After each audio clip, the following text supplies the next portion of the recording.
Ok, bienvenue à vous sur ma chaîne YouTube. Donc aujourd'hui, je vais vous parler d'un fait d'actualité que j'ai découvert par la force des choses, donc sur le web. Il s'agit en fait d'un rappeur qui devenait de plus en plus célèbre et qui est décédé.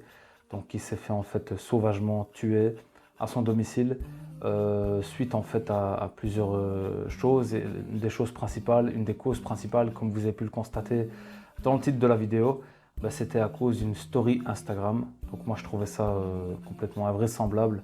Et étant donné que j'évolue dans le monde de la communication digitale, des réseaux sociaux, ben, je voulais un petit peu, je vais dire, saisir cette actualité pour qu'on tire des leçons. Comme vous savez, moi le but de ces vidéos, c'est qu'elles vous soient utiles, qu'elles nous soient utiles, qu'elles nous servent de rappel. Mais avant de commencer, si ça n'est pas encore fait, prenez vraiment le temps de le faire, ça prend quelques secondes. Abonnez-vous à la chaîne, ça permet d'agrandir la communauté. Plus on est, plus ça donne de la force aux vidéos, plus ça donne envie de continuer, plus ça donne envie de partager. Voilà, à chaque fois de nouvelles vidéos avec vous, de nouvelles expériences, parler de l'actualité, voilà, vraiment partager de nouveaux concepts. Donc voilà, prenez quelques secondes, abonnez-vous à la chaîne, mettez un petit pouce bleu sur la vidéo, ça donne de la force également. Et n'hésitez surtout pas à interagir en commentaire, j'aime bien interagir avec vous. Donc donnez un petit peu votre avis sur cette histoire que je vais vous raconter. Ou alors voilà.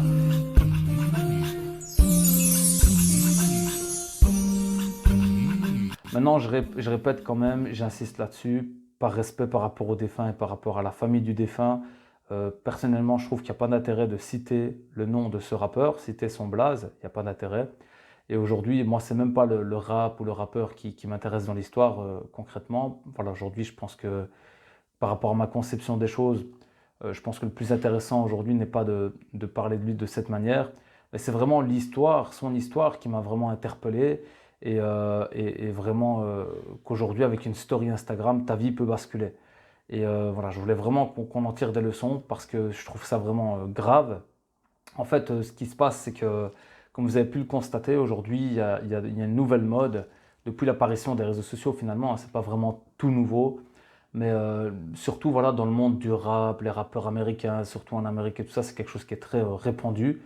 Et il y a toute une exhibition comme ça que les gens font sur Instagram à travers leurs stories et autres, de vouloir montrer leur richesse, de vouloir montrer leur voiture, de vouloir montrer leur vie de manière générale. Et c'est un petit peu, je vais dire, une tentation qu'on a tous, même en tant qu'utilisateur lambda, de vouloir partager nos moments avec les autres. Ben, c'est un petit peu ça le concept des réseaux sociaux. Donc je vais aller voyager quelque part, ben, je vais commencer à faire des photos pour dire que je suis à tel endroit. Je vais acheter un nouveau téléphone, je vais le photographier pour dire voilà, regardez mon nouveau téléphone. Je vais, je sais pas moi, il va m'arriver un événement dans ma vie, ben, je vais le partager pour partager ma vie avec le monde. Et voilà, il y a ben, je ne vais pas vous apprendre ça de toute façon, vous le constatez par vous-même, que c'est quelque chose qui devient de plus en plus répandu. Et dans le monde du rap, ça fait un petit peu partie du marketing. Ben, c'est le fait comment je vais dire, d'exposer comme ça toutes ces richesses pour essayer de dire voilà, je suis plus riche que toi, je suis plus fort que toi, je suis plus puissant que toi, j'ai plus de femmes que toi, plus de voitures que toi et tout ce qui s'ensuit. Et ce qui s'est passé en fait, c'est que, bon, bah, personnellement, je pense que ce rappeur, il est tombé dans ce piège-là aussi, hein, qui a été de montrer comme ça toutes ses richesses, donc des grosses liasses de billets, des grosses voitures, des grosses maisons, etc.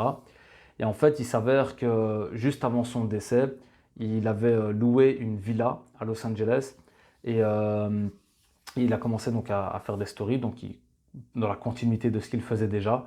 Et en fait, il montrait ben voilà, la villa, il montrait un petit peu tout ce qu'il avait, etc.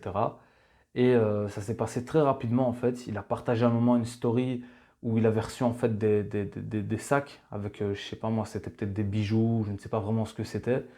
Et pour dire voilà, j'ai eu de nouvelles choses, hein, de nouveaux accessoires ou de nouvelles, je ne sais pas ce qu'il y avait dans les sacs, mais c'était toute une série de sacs de marque. Et en fait, il s'avère que sur ces sacs-là, il y avait une étiquette avec ses coordonnées. Vu qu'il avait été livré, il y avait une étiquette avec ses coordonnées.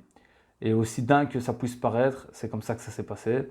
D'après ce que j'ai bien entendu, d'après ce que j'ai pu apprendre, parce que je ne m'étais pas trop intéressé sur l'histoire, mais quand ça m'a interpellé, j'ai commencé un petit peu à chercher plus d'informations. Ben, il s'avère qu'il y a un groupe je sais pas, une bande de Los Angeles, pour pas dire gang ou je sais pas ce que c'était exactement, mais qui est tombé sur cette story, qui a su capturer en fait ce moment-là où on voit l'étiquette avec ses coordonnées et qui s'est rendu dans cette ville-là, le soir même je pense, ou le jour d'après, mais je pense que c'est le soir même, qui s'est rendu dans cette villa pour le cambrioler et qui s'est rendu bien entendu, comme vous le savez en Amérique comment ça se passe, qui s'est rendu armé. Donc ils sont arrivés à plusieurs dans la villa avec des armes pour le cambrioler. Et puis il s'avère qu'il a commencé à avoir des échanges de tirs parce que je pense que le rappeur en question a essayé de se défendre et puis au final il a été tué. Donc quand on regarde de quoi ça part, bien entendu c'est parmi les causes parce que quand ils ont arrêté ces agresseurs, ces criminels-là, quand ils les ont arrêtés, bah, eux ont prétendu ne pas connaître ce rappeur, donc c'était même pas une revanche ou quoi que ce soit, une vengeance ou quoi que ce soit. Euh, mais c'est vraiment des personnes qui voulaient tout simplement cambrioler en fait. Ils ont vu qu'il y avait des affaires de luxe, qu'il y avait beaucoup d'argent, etc. Et donc voilà, c'est comme ça que ça s'est passé d'après ce que j'ai pu entendre. Et donc c'est quand même, c'est invraisemblable. Et moi je voulais qu'on en tire des leçons par rapport à cette histoire-là. Euh, bah, c'est de se dire, ok, aujourd'hui on a un petit peu tous tenté de partager notre vie sur les réseaux sociaux, nos stories en Instagram. On essaie de développer comme ça une espèce de notoriété, de crédibilité autour de notre personne, autour de notre... voilà, essayer de montrer qu'on a une belle vie, qu'on s'amuse bien, qu'on voyage, qu'on a des amis, qu'on a ceci, qu'on a cela, qu'on a des belles voitures, qu'on a des beaux objets. On veut partager tout type de moments. Mais il ne faut pas oublier une chose, c'est que le monde du web, c'est la jungle. C'est la jungle, les amis. Le monde du web, c'est la jungle. On ne sait pas ce qu'il y a exactement, on ne sait pas qui va tomber sur nos stories, on ne sait pas qui va tomber sur nos publications. Et il ne faut pas penser qu'il n'y a que des personnes qui sont clean qui vont nous regarder. Donc ça, c'est vraiment quelque chose d'hyper important, enfin, je trouve qu'il faut rappeler. C'est qu'aujourd'hui, quand vous partagez, vous partez en vacances quelque part, automatiquement, vous envoyez un message en fait au monde du web en disant bah, que, voilà, que vous n'êtes pas dans votre domicile. Donc vous êtes beaucoup plus assujetti vous êtes beaucoup plus sujet, excusez-moi, au cambriolage. Donc tout ça, je pense qu'il faut vraiment, vraiment ne pas l'oublier, c'est d'éviter comme ça de montrer sa vie sur les réseaux à tout bout de champ et d'éviter de toute façon, déjà par ostentation, éviter l'ostentation, d'essayer comme ça de montrer qu'on est ceci ou cela, parce que tout ça, c'est que du paraître, c'est que du paraître. Si vous pensez que les gens ils vous aiment parce que vous montrez que vous avez des voitures ou des montres ou quoi que ce soit, ben, vous vous trompez. Tout ça, c'est que du paraître. C'est un petit peu le système dans lequel on est enfermé qui veut ça. Mais ça, personnellement, déjà, moi, je suis contre. Mais en plus de ça, au-delà, on va dire, de ce côté-là, parce que tout le monde ne partagera peut-être pas mon avis là-dessus, mais sur le plan de votre sécurité, de notre sécurité, il est important de faire attention à ce qu'on publie, à ce qu'on partage, même si quand on est dans un élan de joie, d'émotion ou quoi que ce soit, on arrive, on a loué une villa, on a envie de partager notre joie avec les autres, on le fait, on fait une story, on montre, et puis voilà, très rapidement, ici, ça a été une adresse qui a comme ça dérapé, on va dire, qui s'est échappé, entre guillemets. Hein, comme ça, en un clic, en une story, ça s'est échappé, et ça a été fatal. Donc voilà, je voulais juste tirer vraiment leçon de ça, faire un petit rappel par rapport à ça, et se rappeler qu'il faut être très prudent par rapport à ce qu'on partage sur le web. J'ai déjà un petit peu traité la question dans une vidéo qui s'appelle Comment oser se montrer sur le web. Parce que voilà, moi personnellement, j'évolue sur Internet à titre professionnel. Donc ça, je le rappelle toujours, je ne suis pas là pour vous exposer ma vie comme ça à tout bout de champ. Et même mes découvertes et tout ce que je vous partage, même si je vous partage des morceaux de ma vie, bien entendu, mais ça a toujours avec un but derrière. Il y a un but derrière et mon but, il n'est pas ostentatoire, il n'est pas de me montrer. Contrairement à ce qu'on peut voir aujourd'hui sur des profils de réseaux sociaux de personnes lambda qui évoluent comme ça spontanément sur Internet. Donc ça, vraiment être prudent par rapport à ça. Et donc voilà, faire vraiment attention. Enfin, quoi qu'il en soit, comme je répète, le but n'était pas de dénigrer telle ou telle personne ou de parler de telle ou telle personne. J'ai déjà parlé par rapport au monde du rap, c'est même pas un monde qui m'intéresse plus que ça. C'est juste que voilà, ici, il y a eu des dates récemment qui ont fait que le nom de ce rappeur est ressorti, qu'on s'est recommémoré en fait sa mort. Moi, je ne le connaissais pas avant ça en fait. Et je trouvais ça vraiment voilà, tragique. Et je voulais vraiment partager ce message avec vous.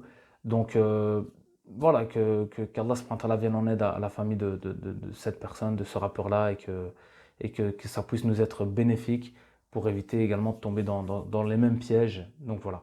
J'espère que la vidéo vous aura été utile, que cette petite histoire vous aura permis d'un petit peu reprendre conscience par rapport à certaines choses. C'est mon but. Et n'hésitez pas donc à commenter, à partager votre avis sur la question. N'oubliez pas de vous abonner à la chaîne avant de partir et de mettre un petit pouce bleu sur la vidéo. Et on se dit à très bientôt pour une prochaine vidéo. Faites attention à vous, surtout sur le web.